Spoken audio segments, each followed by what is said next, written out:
The Roman Empire, the Mali Empire, the Assyrians, these ancient civilizations amassed unimaginable fortunes in gold. So where did it all go?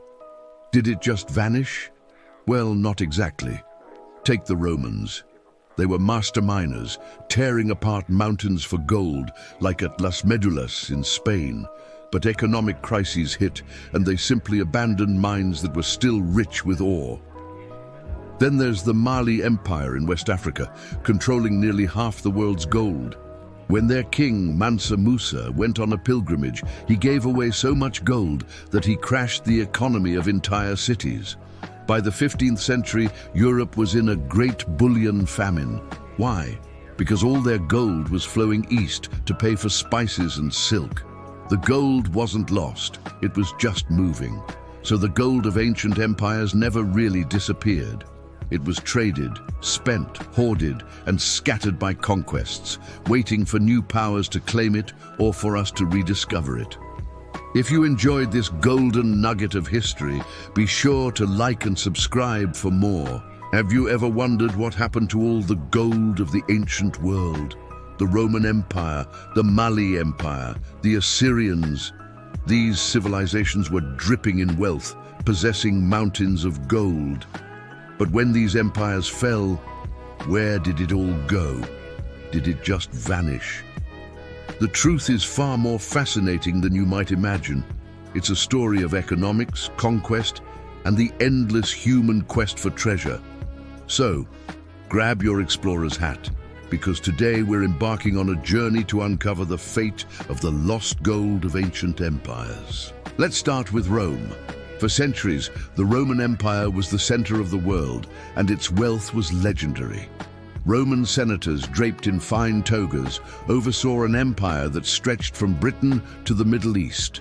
Their power was built on gold, much of which was ripped from the earth in massive mining operations. Take Las Medulas in Spain, for example. This wasn't just a mine. It was an entire mountain, systematically demolished by Roman engineers using a technique called ruina montium, or the wrecking of the mountains. They would channel vast amounts of water through tunnels to literally wash the mountain away, exposing the gold deposits within.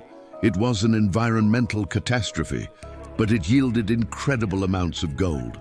For a time, the Roman currency, the aureus, was the most trusted coin in the known world. So with all this mining, why did Rome run into trouble? By the 3rd century AD, the empire was in crisis. Constant civil wars, barbarian invasions, and political instability created a massive financial drain. Emperors started devaluing the currency to pay the army and fund their lavish lifestyles. They would mix cheaper metals like copper into their gold and silver coins. A coin that was once pure gold became mostly base metal. Gold wasn't gone. The Romans just couldn't afford to get it out of the ground anymore. As the Western Roman Empire crumbled, its wealth was scattered. Invading tribes looted cities, melting down priceless statues and coins. The gold didn't disappear, it was just taken by new owners, broken down and repurposed, flowing into the treasuries of the Visigoths, the Vandals, and other successor kingdoms. Now let's travel south to the incredible Mali Empire of West Africa. While Europe was struggling, Mali controlled a staggering amount of the world's gold. We're talking about nearly half of the entire Old World supply, sourced from rich mines in Bambouk, Bouré, and Galam. This wasn't just a wealthy kingdom, it was the global epicenter of gold production. The image of a Malian gold merchant, adorned in vibrant robes, weighing gold dust with precision, was a symbol of immense prosperity. Their wealth was so legendary that it appeared on European maps with a king holding a giant golden nugget.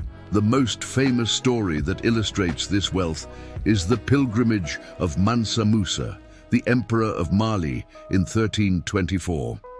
He traveled to Mecca with a caravan that was miles long, including thousands of soldiers, attendants, and camels, each carrying hundreds of pounds of pure gold. As he passed through cities like Cairo, he gave away so much gold to the poor. to officials to scholars, that he single-handedly caused an economic crisis. The value of gold plummeted and didn't recover for over a decade. Think about that. One man had so much gold he could crash the economy of one of the world's biggest cities just by being generous. When Mansa Musa returned, he brought back scholars and architects, using his vast wealth to build magnificent mosques and universities in cities like Timbuktu, turning it into a world-renowned center of learning. So, what happened to Mali's gold? It was traded. For centuries, trans-Saharan trade routes carried gold north in exchange for salt, textiles, and other goods. This Malian gold flowed into North Africa, the Middle East, and Europe, fueling their economies. The empire eventually declined due to internal conflicts and the rise of new powers, but its gold had already spread across the globe, becoming part of the world's circulatory system of wealth. This brings us to a strange period in European history known as the Great Bullion Famine of the 15th century. After centuries of Roman and Malian gold flowing into the continent, Europe suddenly found itself desperately short of precious metals. Where did it all go? The answer lies to the east. For Europeans, the most desirable goods, spices like pepper and cloves, luxurious silks and fine porcelain, all came from Asia. The problem was, Asia didn't really want European goods in return. What they did want was gold and silver. So, a massive trade imbalance developed. European merchants from Venice and Genoa would sail to ports in the Levant, places like Alexandria and Antioch, and trade their gold and silver for these exotic luxuries. Year after year, shiploads of precious metals sailed east and never came back. This created a severe currency shortage in Europe. Kings struggled to mint new coins, trade slowed down, and economies stagnated. This desperation for a new source of gold was a primary motivation for the age of exploration.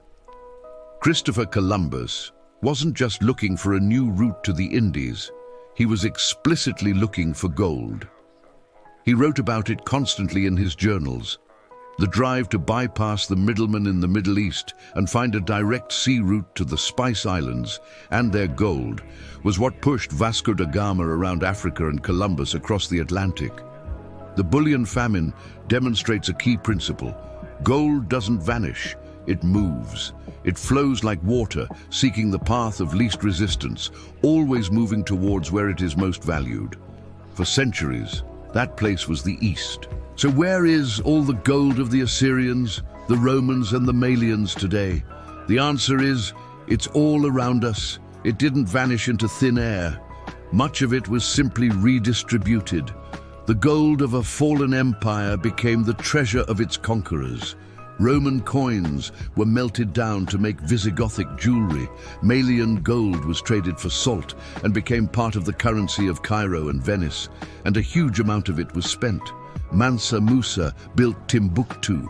Roman emperors built the Colosseum. These grand projects consumed vast fortunes. A lot of it was also hoarded. For thousands of years, people have buried their wealth in times of crisis, hoping to return for it later. Many never did.